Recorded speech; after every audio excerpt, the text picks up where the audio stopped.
In the words of Arthur Schopenhauer, a man can be himself only so long as he is alone, and if he does not love solitude, he will not love freedom, for it is only when he is alone that he is really free.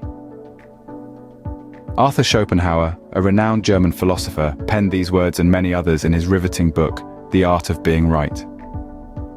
This classic piece of literature doesn't merely explore the realm of philosophical debates, but rather, it unveils the intricate strategies people employ in arguments to emerge victorious, regardless of the veracity of their standpoint.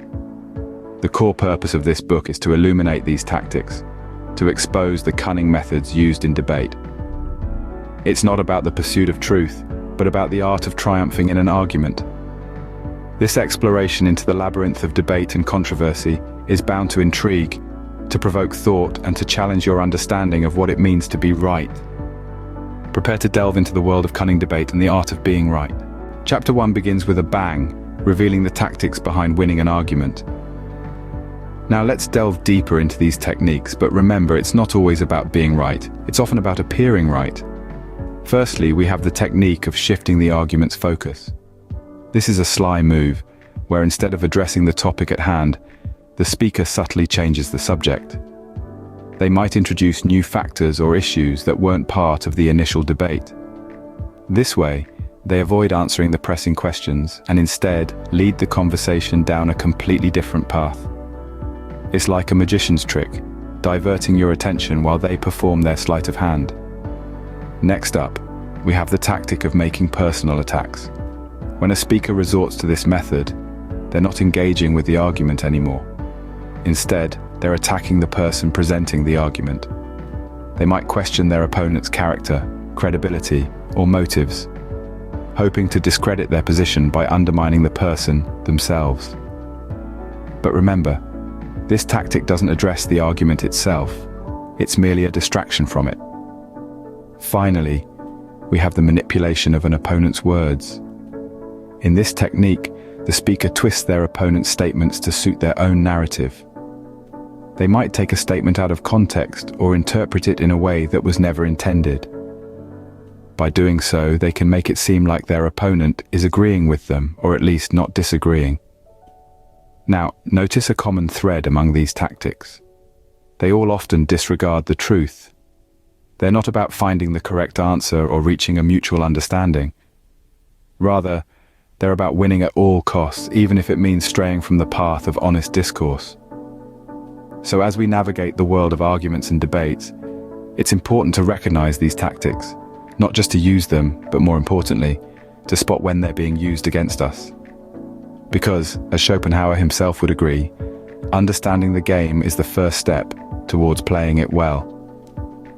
These techniques, though effective, often stray from the path of honest discourse. In the second chapter, Schopenhauer likens a debate to a game of chess. It's a striking metaphor, isn't it? But it's not just for show. This comparison paints a vivid picture of the strategic nature of argumentation. Let's delve deeper. In chess, as in debates, each move is not made in isolation. Players don't just react to their opponent's last move, they anticipate it. They plan their responses, envisioning potential counter-moves.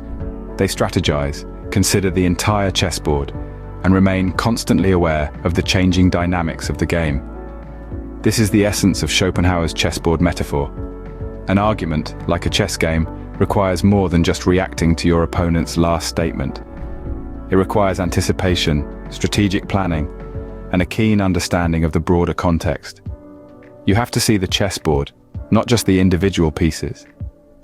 Take, for instance, a knight's movement in chess. It's unique, unpredictable. It can jump over other pieces, moving in an L-shaped pattern. Now, imagine if this knight were a point in an argument, a statement or a rebuttal.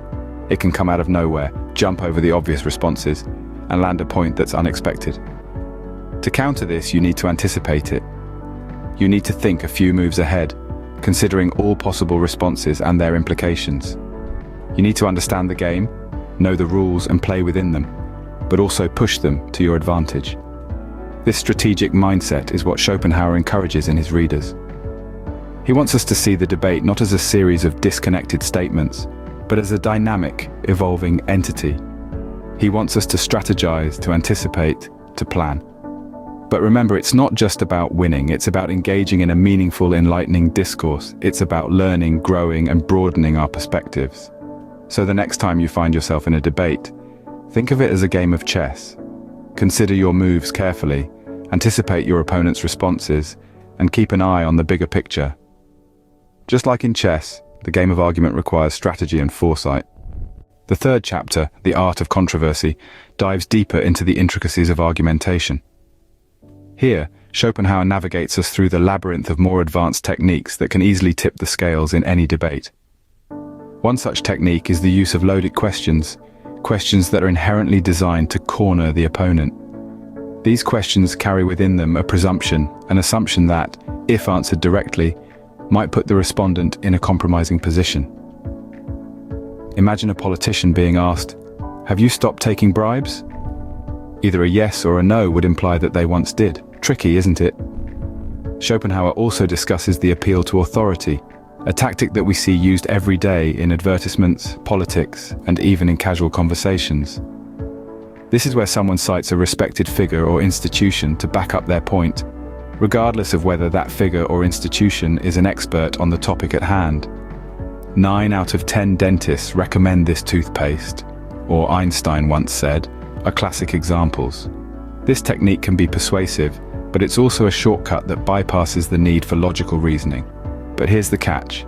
These techniques, while powerful, are double-edged swords. Schopenhauer warns us that they can be misused, turning debates into mere performances, where the goal is not to find the truth, but to win at any cost. When used unethically, these tactics can distort reality, perpetuate misinformation, and undermine the very purpose of a healthy argument. So, why does Schopenhauer teach us these techniques? It's not so we can manipulate others, but rather to arm ourselves against manipulation. To recognize when these tactics are being used against us, and to respond in a way that brings the conversation back to a pursuit of truth. In the end, Schopenhauer wants us to understand that the art of controversy is not a battlefield where the strongest or the most cunning wins.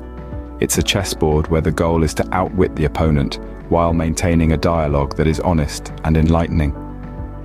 The art of controversy, as Schopenhauer shows us, is more about manipulation than it is about truth. In the concluding chapter, Schopenhauer leaves us with some final thoughts on the art of being right. As we've journeyed through this book, we've encountered numerous tactics people employ to win arguments, some more ethical than others. Schopenhauer certainly offers a wealth of insight into these strategies, but he does not do so without critique. He cautions us, his readers, to be wary of these tactics, not only when others use them against us, but also when we might be tempted to use them ourselves. It's easy to get swept up in the heat of a debate, to become so focused on winning that we lose sight of what's really important. But Schopenhauer implores us to resist this temptation. His call is not for victory at all costs, but for a more honest, truth-seeking discourse. Indeed, Schopenhauer's critique of these argumentative tactics is rooted in a deep respect for the pursuit of truth. He believed that the desire to win should never supersede the quest for truth. Arguments, he suggests, should not be about who can shout the loudest or twist their opponent's words most effectively. They should be about who can present the most compelling, fact-based case, who can contribute most meaningfully to the collective understanding of the topic at hand. In a world where debates often devolve into shouting matches, where winning is prized above all else, Schopenhauer's words are a refreshing reminder of what truly matters. He challenges us to rise above the pettiness, to engage in arguments not as a means to boost our own egos, but as an opportunity to learn, to grow, and to uncover the truth.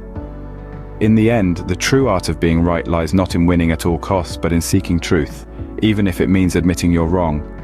In the grand scheme of things, a single argument won or lost is insignificant. What truly matters is our commitment to truth, to intellectual honesty, and to the never-ending quest for knowledge and understanding.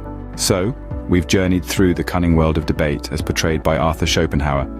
We've delved into the tactics of argument, understanding the many strategies people employ to appear victorious, even when they're not.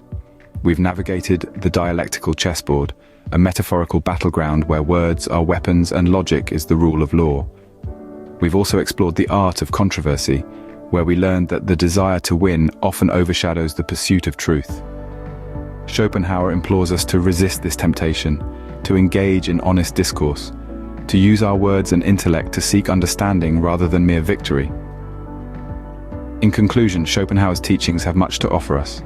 They call upon us to be more discerning, to value truth over triumph, and to see debate not as a battlefield, but as a platform for learning and growth. Remember, the art of being right isn't about winning, it's about seeking truth, a lesson we could all stand to learn.